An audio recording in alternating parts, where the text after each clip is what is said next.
tampilan kecil seperti ini ya. Oke, nah, soalnya dari tadi saya tidak bisa. Oke, ya stoichiometry. Nah, dalam hal kok dia tidak pindah ke slide selanjutnya ya?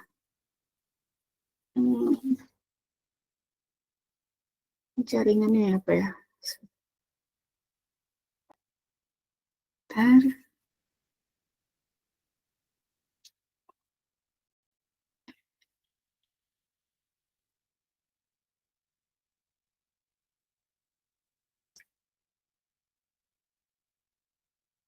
Nah, gini aja lah ya. Oke, saya perbesar dikit. Oke, nah kalau dalam pembahasan ya terkait dari pertumbuhan suatu mikroba ya, dan ditanya bagaimana stoikiometrinya atau persamaannya gitu ya. Mari kita lihat di slide ini. Ada istilah yang menyebutkan istilahnya adalah black box system gitu ya.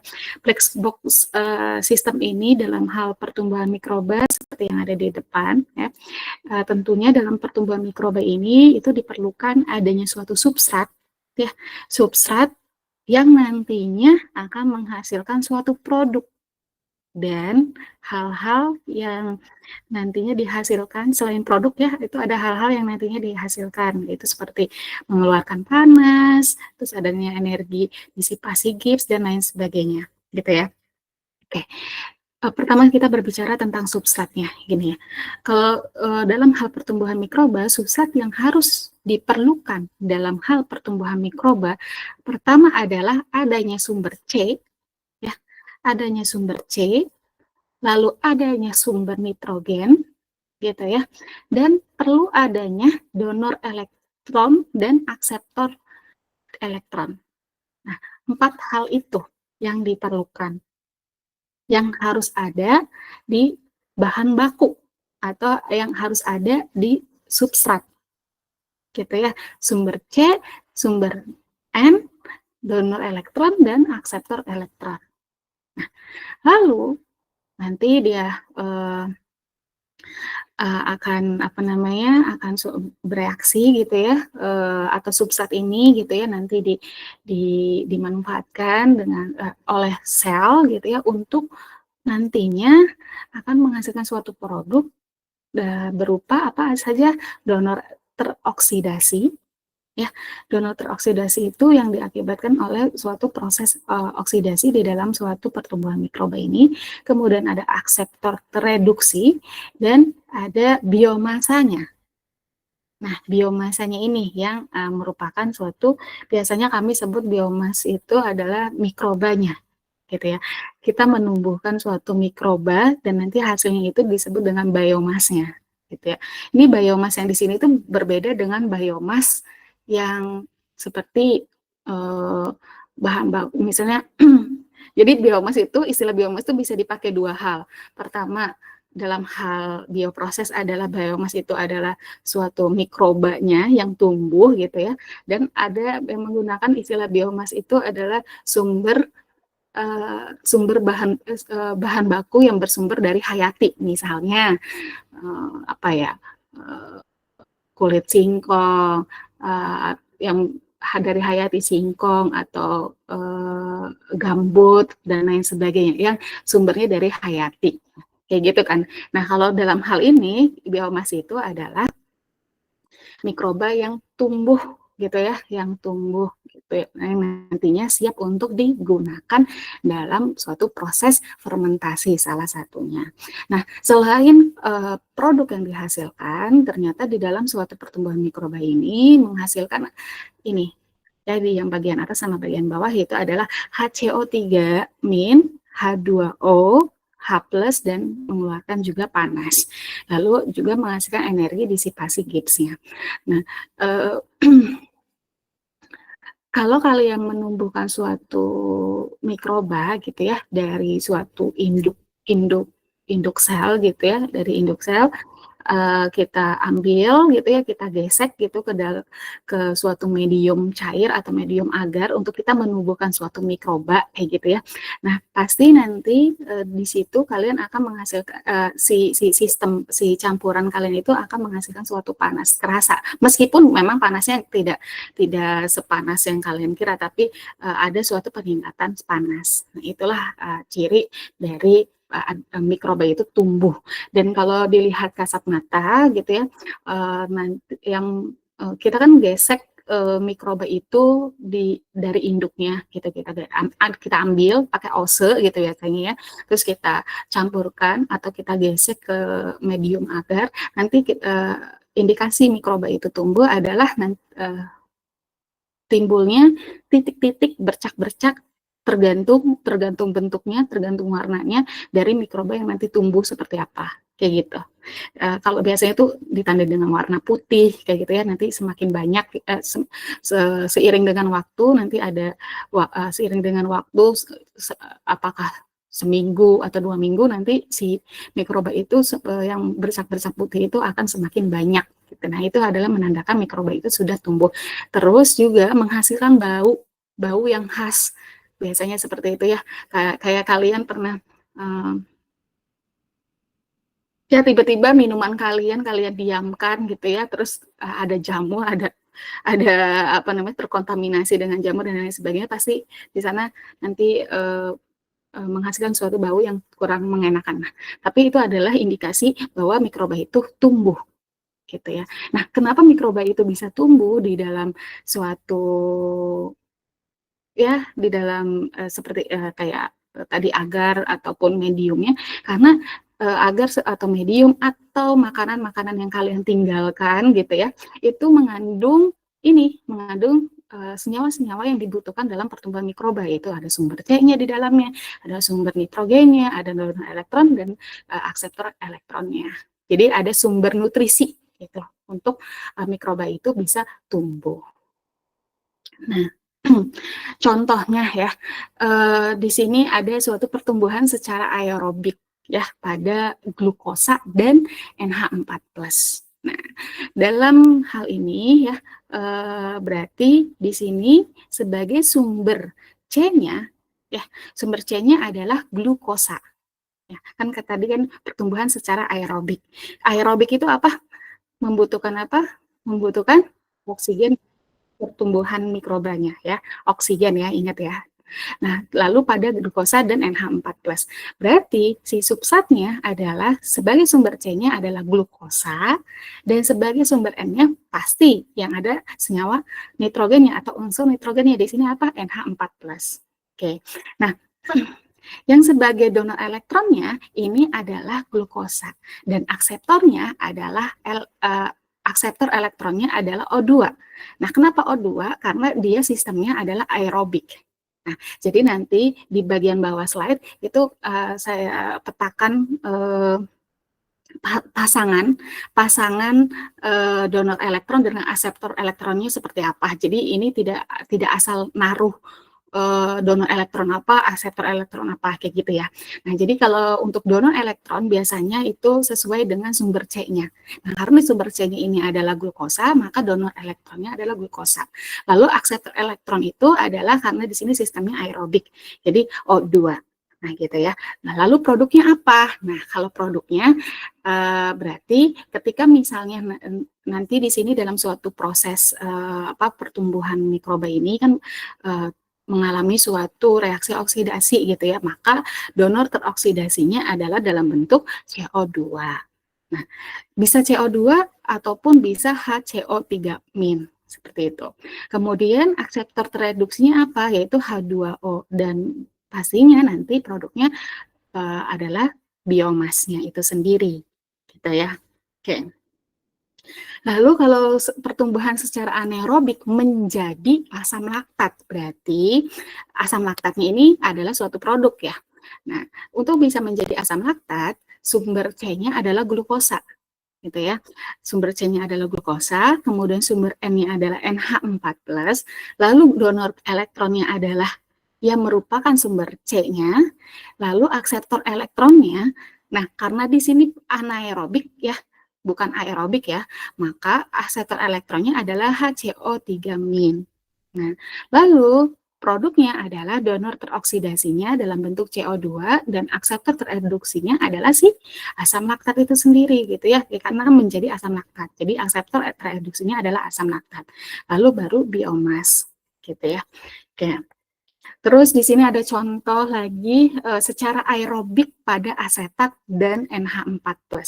Oke, sumber C-nya adalah asetat, sumber N-nya NH4+.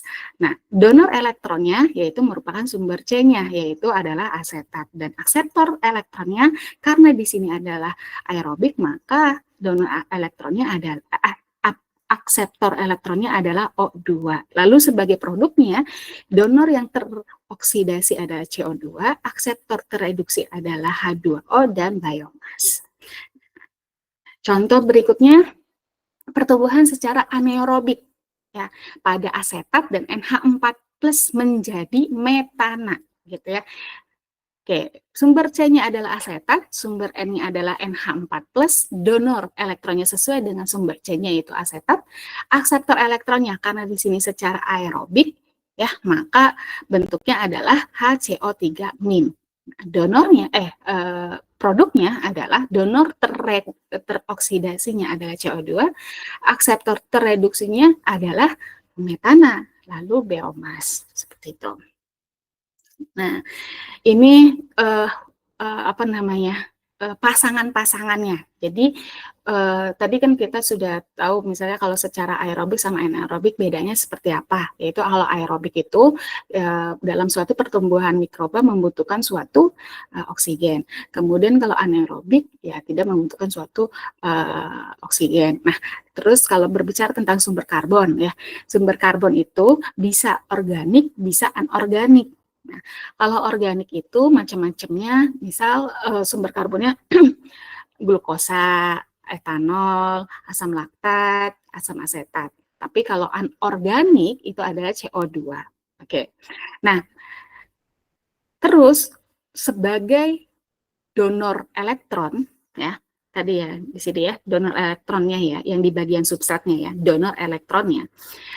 Kalau misalnya sumber karbonnya adalah organik gitu ya, misalnya kata tadi glukosa, maka si donor elektronnya adalah glukosa.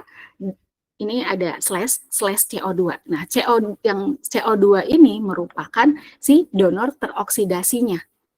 Ini jadi pasangan donornya. Jadi kalau donor elektronnya adalah glukosa, maka donor teroksidasinya adalah CO2.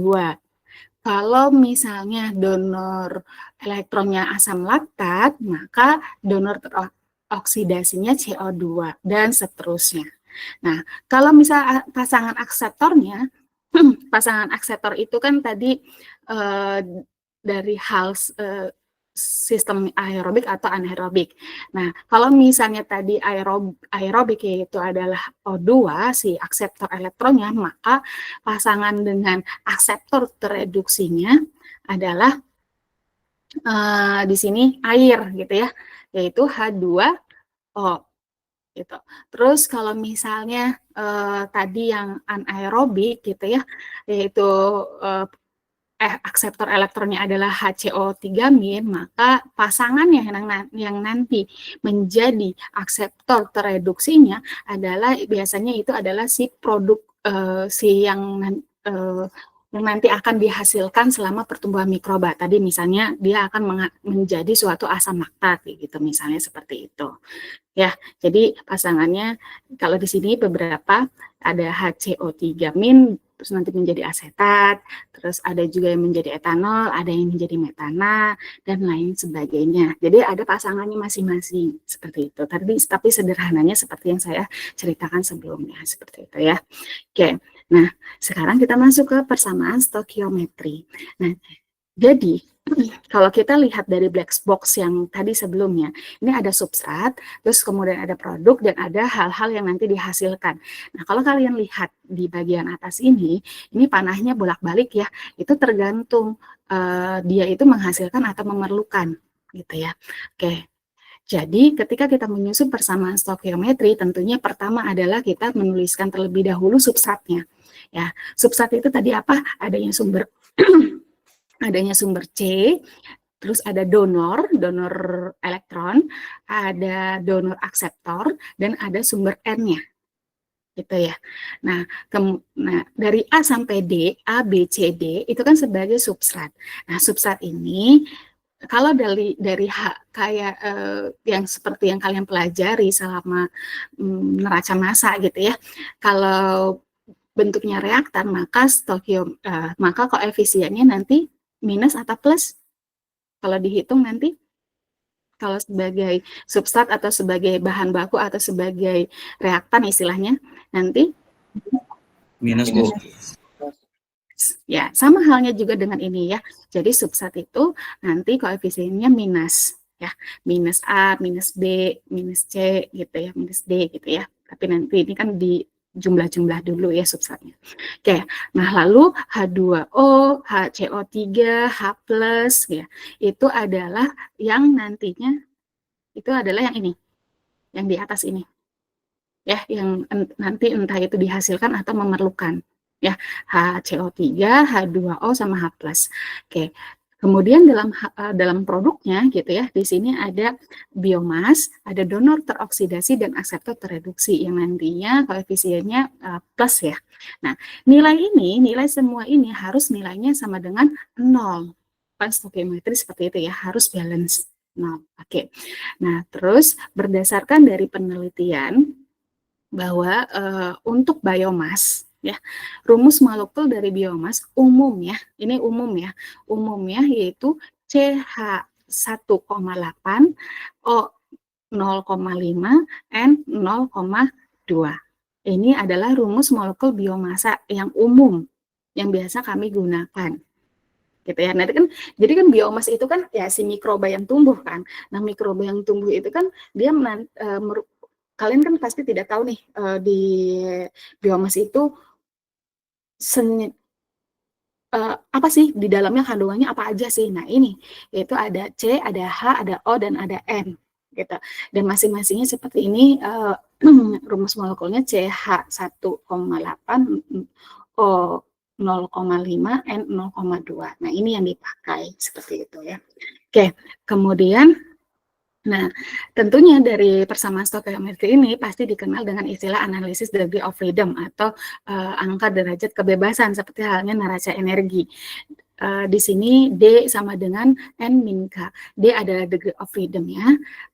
N adalah jumlah koefisien stoikiometrinya, dan K adalah jumlah persamaan. Jadi silahkan diingat kembali materi neraca masanya ya, yang ada degree of freedom ya. Oke, terus ada tambahan nanti pastinya ada persamaan pendukung, yaitu salah satunya adalah konsep yield. Nah, yield di sini adalah kalau misalnya di sini diminta yield A terhadap B gitu ya, itu merupakan RB per RA gitu ya. Terus kalau yield substrat terhadap biomasa, nah itu adalah Rx per min Rs gitu ya. Terus di sini kan kita punya sumber C ya, sumber C itu kan kita sebagai substratnya. Nah, jadi kalau nanti kalian mendapatkan suatu nilai yieldnya gitu, maka nanti hubungan antara C dengan biomas gitu ya, biomasnya kita anggap 1 koefisiennya, maka sumber C itu adalah minus 1 per YS per X gitu.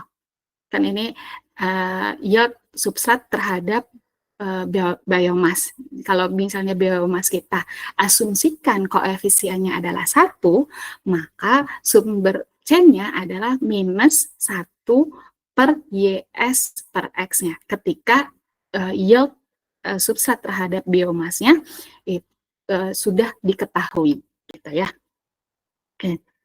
Nah, contoh misalnya seperti ini ya. Pertumbuhan secara aerobik pada asetat dan NH4+. Ya. Maka yang sebagai sumber C-nya adalah asetat, yang sebagai sumber nitrogennya adalah NH4+. Nah, karena sumber C-nya ada asetat, maka donor elektronnya adalah asetat. Karena di sini pertumbuhannya secara aerobik, maka akseptor elektronnya adalah O2. Nah, tadi ingat kembali donor teroksidasi. Kalau misalnya donornya adalah asetat, maka donor teroksidasinya adalah CO2, gitu ya, dilihat lagi. Kemudian kalau misalnya akseptor elektronnya adalah O2, maka pasangannya atau yang menjadi akseptor tereduksinya adalah, kalau O2 adalah H2O, gitu ya. Seperti itu. Lalu biomass. Terus nanti dia akan menghasilkan suatu HCO 3 min, H2O, dan H+.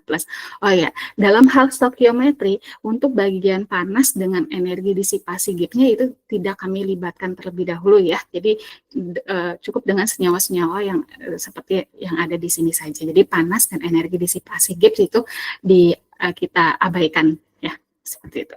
Oke, nah biasanya pertanyaannya adalah dari kasus yang di atas, dari yang di sini, nah, sumber C-nya apa? Tadi kan kita sudah mengidentifikasikan ya, sumber C-nya adalah asam asetat, sumber N-nya adalah NH4+, donor elektronnya adalah asam asetat, nanti menjadi donor teroksidasinya adalah CO2, akseptor elektronnya adalah O2 yang nanti akan menjadi akseptor tereduksinya adalah H2O.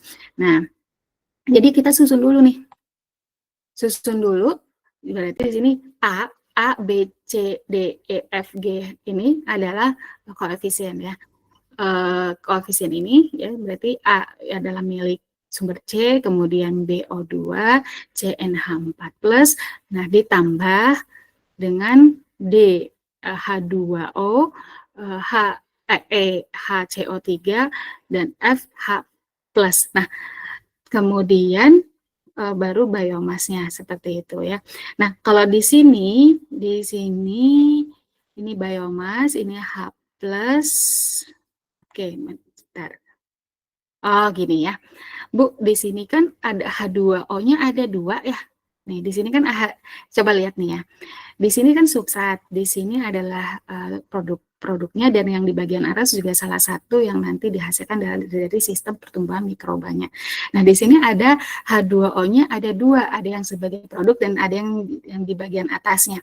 Apakah dihitung 2 kali gitu ya? Kan kalau di sini dari yang bersama stokiometri kan di sini ya H2O dengan ada yang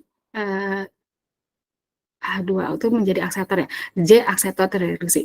Nah, ditulis salah satu aja. Jadi H2O-nya ya cukup sekali aja ditulis, gitu ya.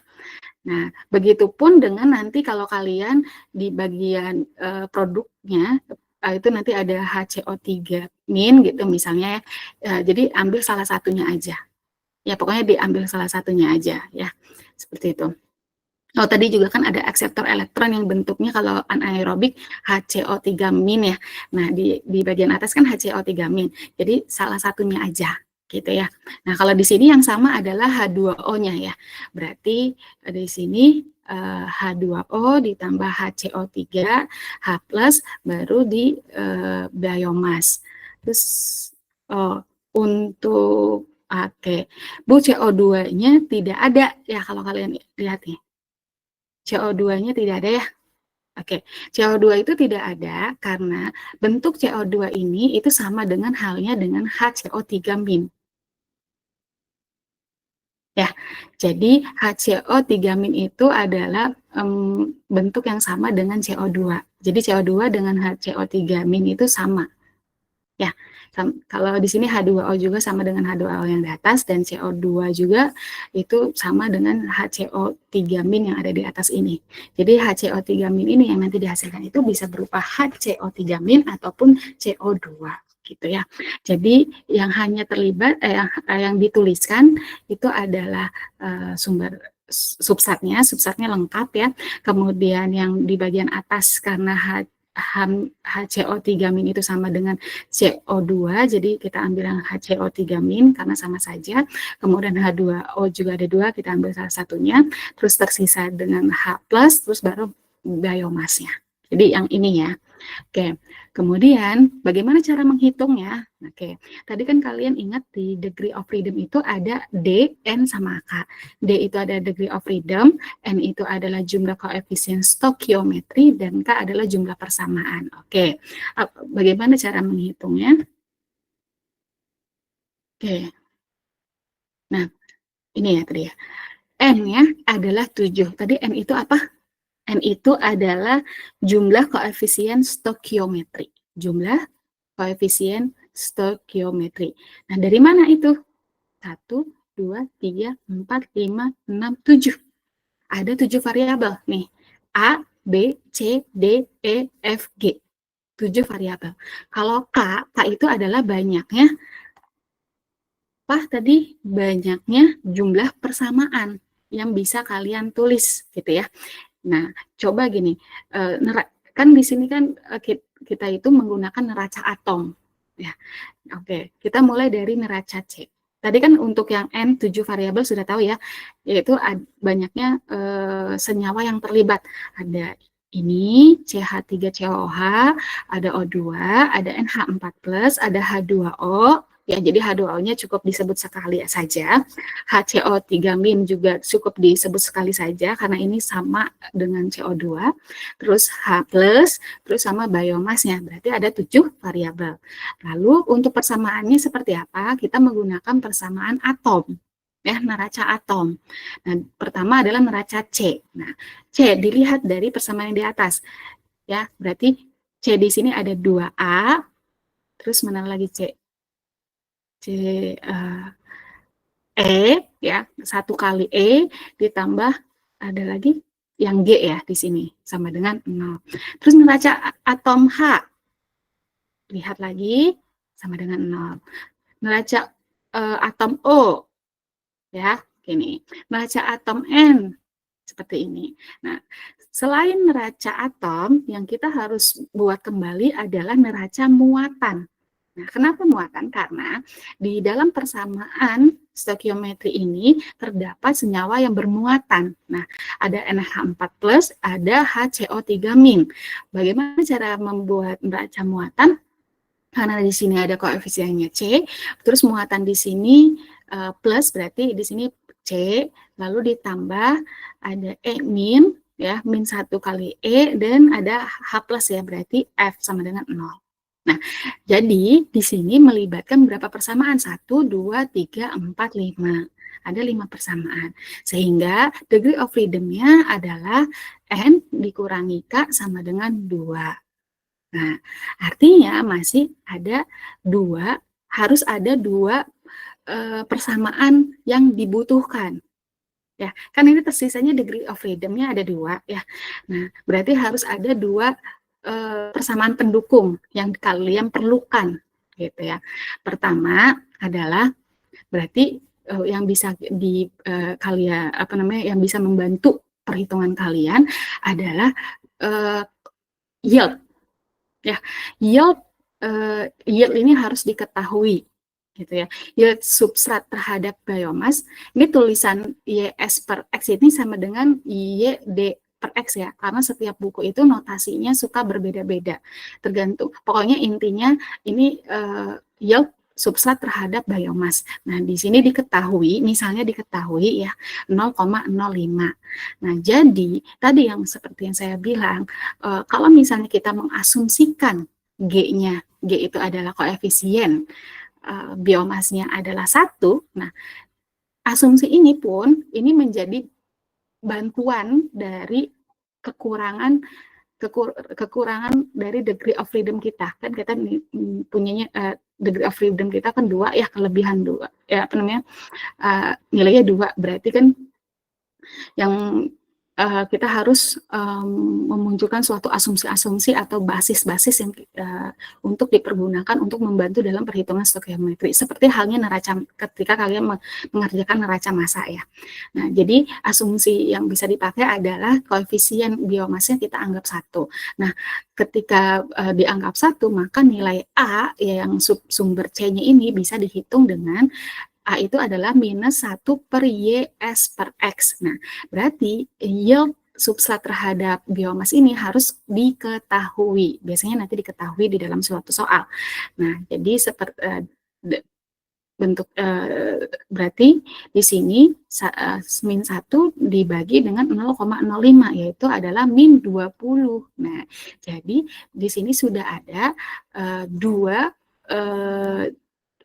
dua yang bisa kita sudah kita ketahui, yaitu koefisien dari biomas dan koefisien dari si sumber C-nya. Nah, kalau sudah diketahui, kalian bisa langsung mengerjakan neraca C, H, O, N, dan muatan, sehingga nanti kalian bisa menghasilkan nilai koefisien yang lainnya. Gitu, ya. Nah, lalu yang saya ingatkan bahwa kalau kita berbicara tentang koefisien ya dari suatu stokiometri, koefisien itu bentuknya mol atau massa yang kalian ketahui. Koefisien itu berdasarkan mol atau massa? Mol, Bu. Ya, betul. Jadi dia berdasarkan dengan mol gitu ya. Nah, jadi ketika kita ingin seperti ini nih, yang A sama dengan 1 min YS per X, maka YS per X ini harus dalam bentuk mol per mol. Kan biasanya yield itu yang kalian tahu kan massa per massa ya. Nah, itu nanti harus dalam bentuk mol per mol gitu ya. Diubah gitu ya, diubah menjadi mol per mol gitu ya, sehingga nanti barulah bisa digunakan untuk menghitung nilai A-nya seperti itu ya. Oke. Kemudian contoh berikutnya. Nah, ini adalah pertumbuhan secara anaerobik pada NH4 plus menjadi asam laktat. Berarti sumber M-nya adalah NH4 plus, akseptor atau reduksinya adalah asam laktat.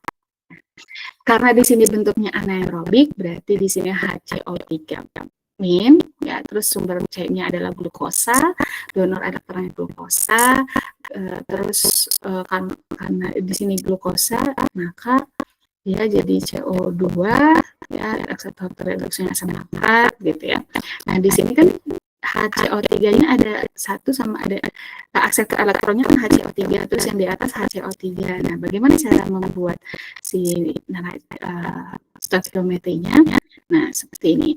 Sumber C-nya adalah glukosa, sumber N-nya adalah NH4+, donor akseptornya adalah glukosa, yang nantinya berpasangan dengan CO2, akseptor elektronnya adalah, nah, tadi Bu kan tulisannya HCO3- gitu ya.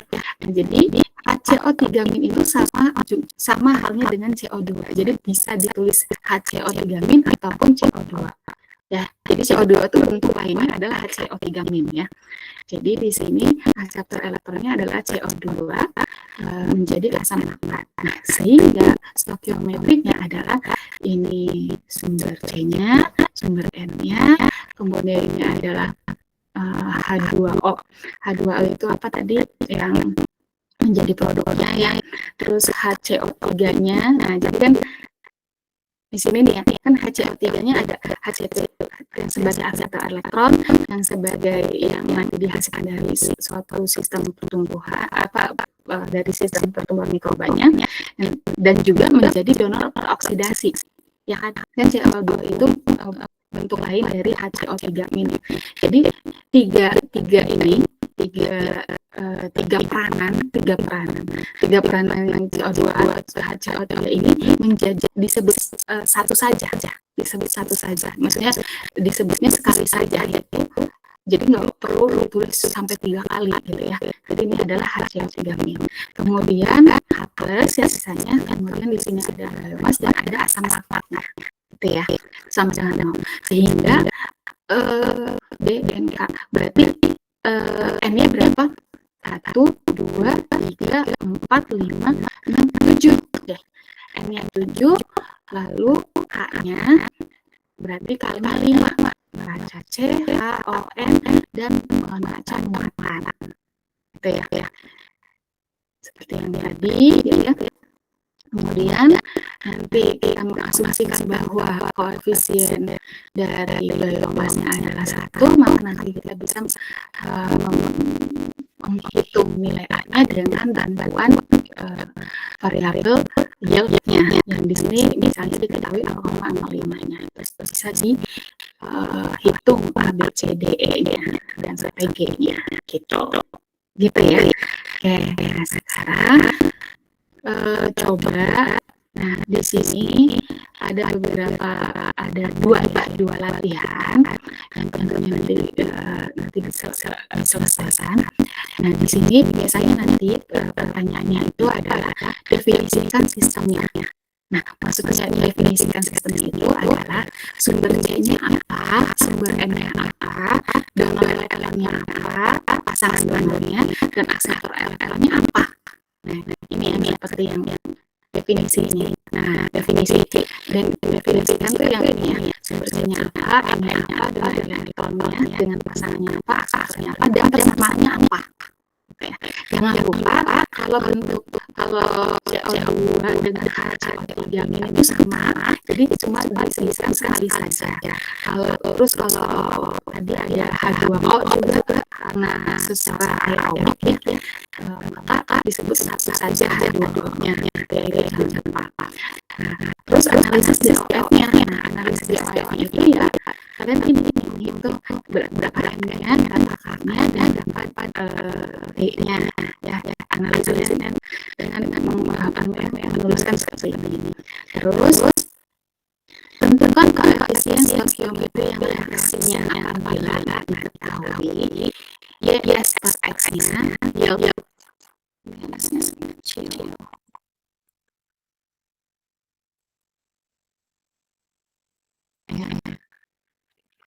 Punya typo ya. Ini adalah 0,4 gram X per gram substrat ya. Ini kan dalam gram kan kalau itu kan memang biasanya gram per gram. Nah, bagaimana nanti kalian mengubah bahan jadi mol itu menjadi molnya gitu ya.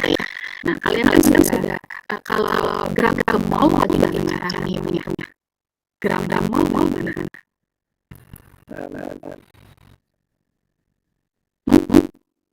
Dibagi massa relatif ya.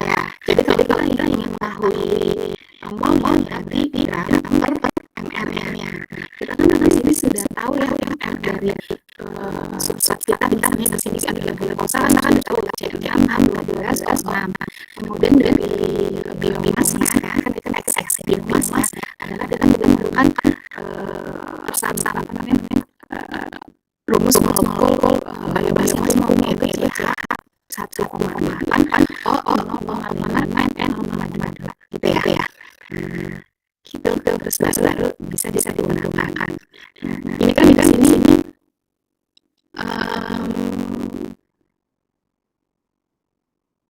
ya ini contohnya ya. Oke, sebenarnya dan sebagainya. Kemudian soal kedua ini adalah kita mengasumsikan yang menghitung dari SSM untuk organisme kita dengan di sini kalian bisa lihat ya bahwa bila itu 23 ya. Jadi kalau di organisme sel-sel itu 23 berarti dari sisi yang 23 itu merupakan suatu angka yang bisa mengambil kalian untuk siklus sama dari ini ya. Nah terus substratnya diketahui kalau bisa arana atau glukosa.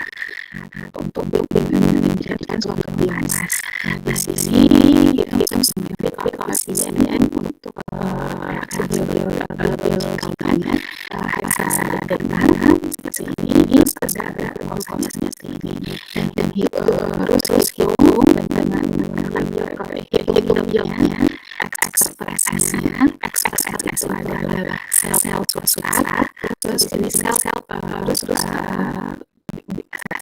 ada biomas seperti bodinya dan dari kedua persamaan yang di atas. Kemudian bagaimana dengan perbedaannya gitu ya dari yang kedua tersebut. Untuk materi stokiometri itu kalian bisa baca di chapter 7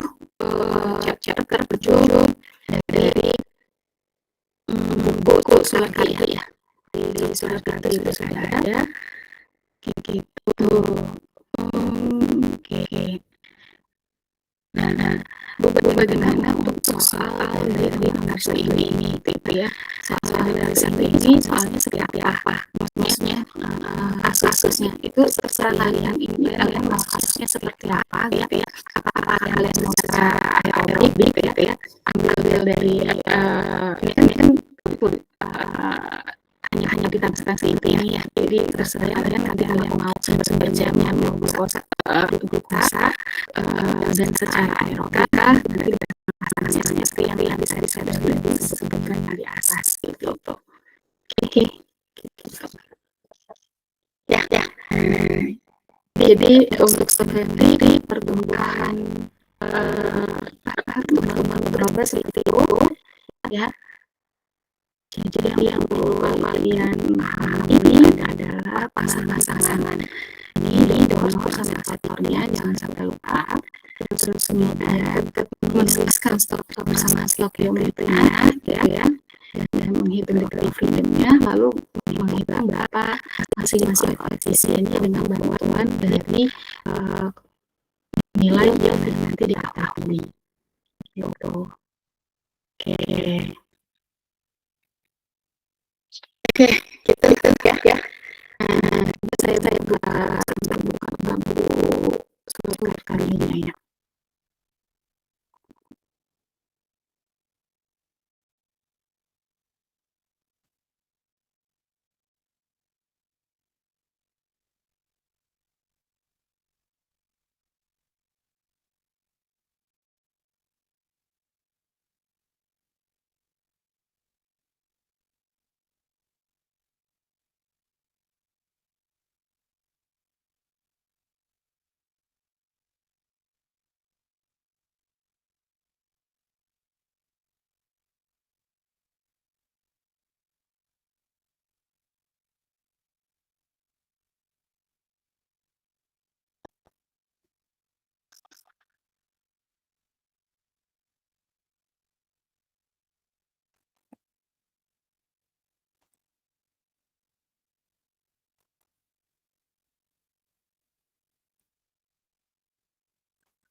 Nanti jangan lupa yang enzim juga ya, kalian pelajari lagi. Kemarin kalian sudah mencoba latihannya, coba juga untuk menambah latihan soalnya dengan kalian coba mengerjakan problem-problemnya ya, siapa tahu nanti saya mengambil soal dari problem-problem ini ya. Terus chapter 7 ya tadi. Jadi kalau enzim ada di chapter 3, kalau stokiometri ada di chapter ke-7.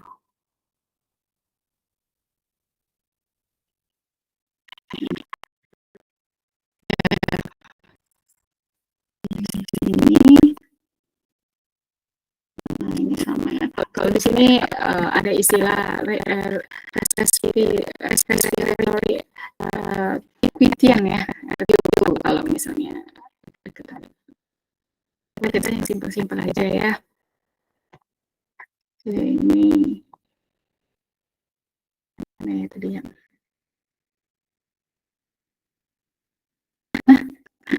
Saya ngambil dari soal sampel 7.1 nih. Tadi soal latihan nomor 2-nya ya. Dan nomor 2-nya itu saya ambil dari eksempel 7.1 ya. Nah, jadi nanti coba kalian meskipun di sini sudah ada jawabannya gitu ya, coba dipahami ya, dipahami bagaimana cara pengerjaannya seperti itu ya.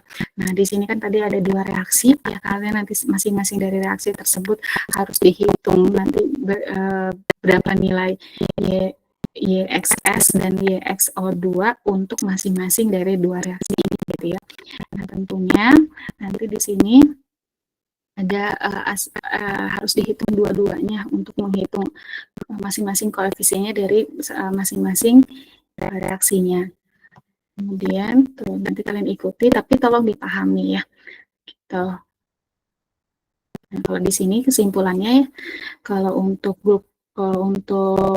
reaksi heksadekan gitu ya, yield dari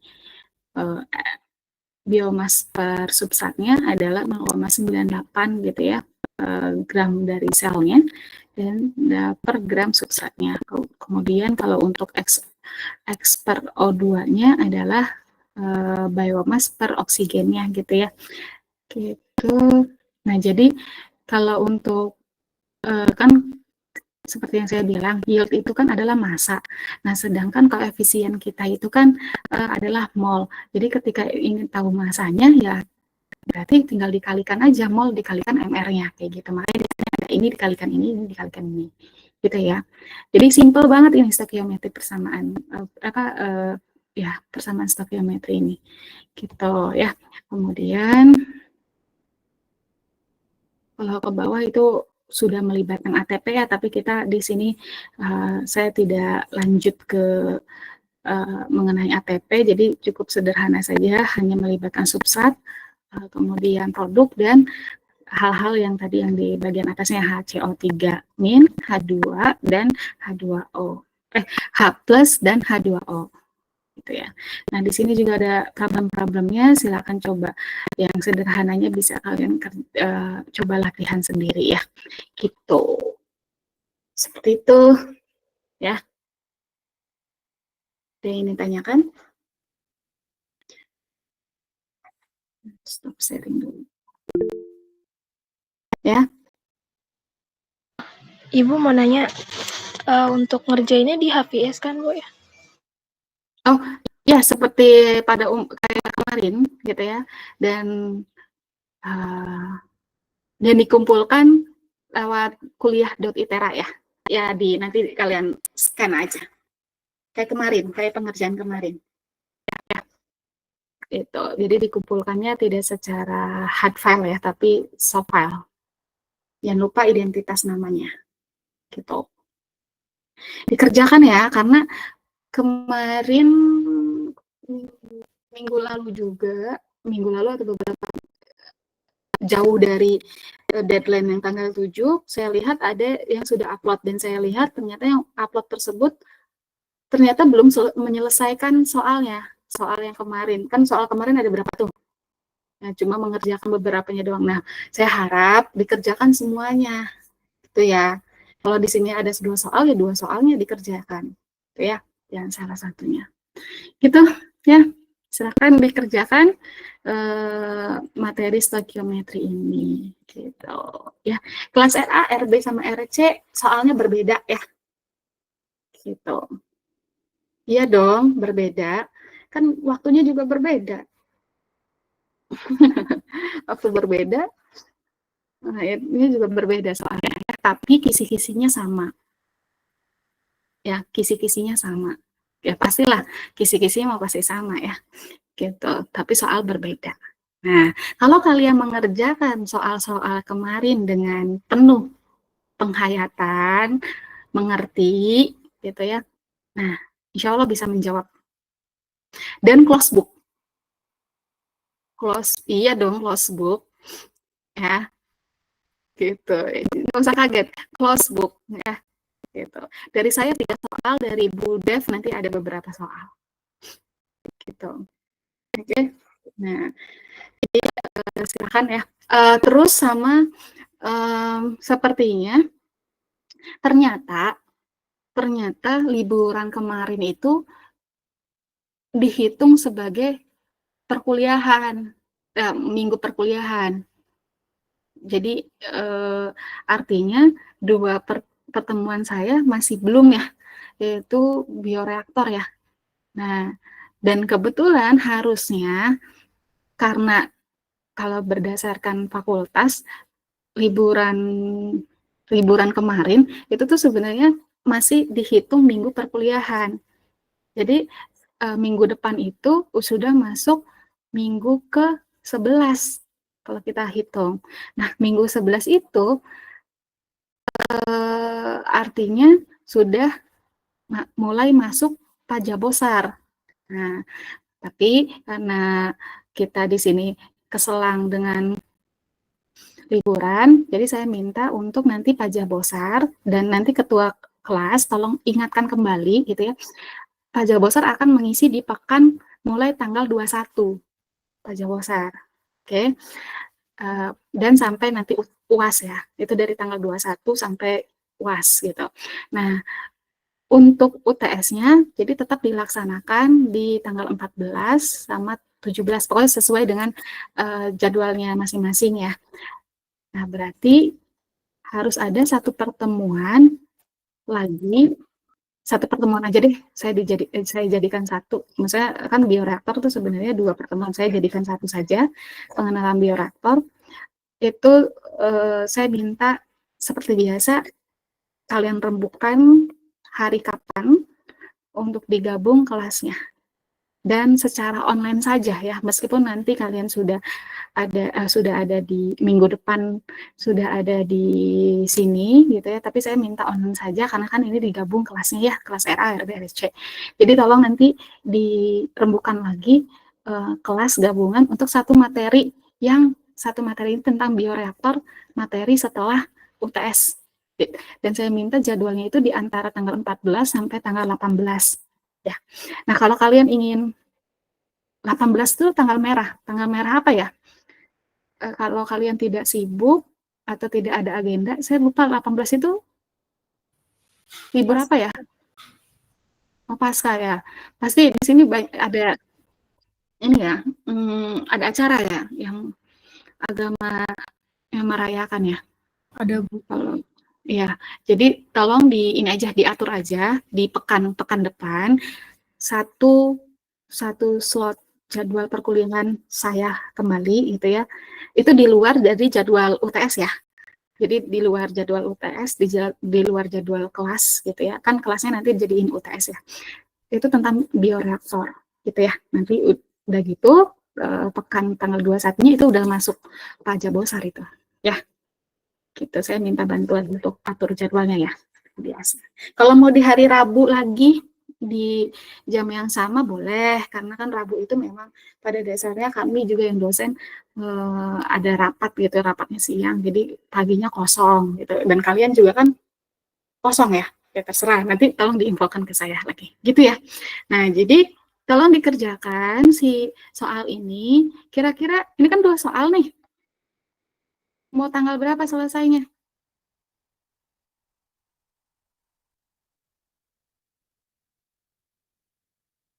Mau tanggal berapa selesainya? Kalian sanggup kapan? Halo? Minggu, Bu. Minggu ya. Berarti Seminggu, enggak dong, enggak seminggu dong. Kan kalian juga UTS tanggal 14. Jadi sebagai latihan persiapan UTS, berarti saya ambil di hari Minggu ya. Hari Minggu 2359 nanti saya buat kolom di mana? Di kuliah ya, kuliah.itera untuk pengumpulannya ya. Jadi di hari Minggu tanggal 13 2359 pengumpulan soal nomor 1 dan nomor 2 ini gitu ya, sebagai tugas ketiga dari saya. Oke, artinya kalian ya mau nggak mau ini sebagai latihan untuk menuju UTS ya gitu. Terus juga jangan lupa kalian pelajari materi-materi dari Bu Deviani. Bu Deviani itu ada di bab berapa aja tuh? Ya, kalau nggak salah saya 3 sama 7, 4 bab 4, bab 5, bab 6, itu kan Bu Deviani ya. Nah, jadi tolong dipelajari dan dipelajari juga yang di bagian Suler Karginya ini ya. Karena kan Bu Deviani sistemnya menggunakan Suler Kargi ya. Nah, itu ya clue-cluenya ya. Oke, jangan sampai di bioproses kalian nggak lulus ya. Gitu. Oke, itu ada lagi yang ingin tanyakan? Kalau tidak ada, sekarang jam berapa? 10:11. Oke. Oke, misalnya kalau tidak ada yang ingin ditanyakan, mari kita tutup dan saya tunggu nanti upload tugasnya bagi yang belum menyelesaikan tugas-tugas sebelumnya, gitu ya. Kalau ingin mendapatkan nilai, saya buka kesempatan sampai hari Minggu, tapi tentunya nilainya tidak akan sama dengan teman-teman kalian yang sudah mengumpulkan sesuai dengan deadline-nya. Kalau tetap mau ada nilai, tapi kalau tidak ada ya nggak apa-apa, saya akan kasih nilai 0, nggak apa-apa, gitu ya. Oke, jadi untuk semua tugas yang saya berikan, saya beri waktu sampai hari Minggu bagi yang belum mengumpulkan tugas yang kemarin-kemarin. Ya, oke, kalau tidak ada yang ditanyakan, saya akhiri. Wassalamualaikum warahmatullahi wabarakatuh. Selamat siang semuanya. Waalaikumsalam. Terima kasih, Bu. Terima kasih, Bu. Terima kasih, Bu.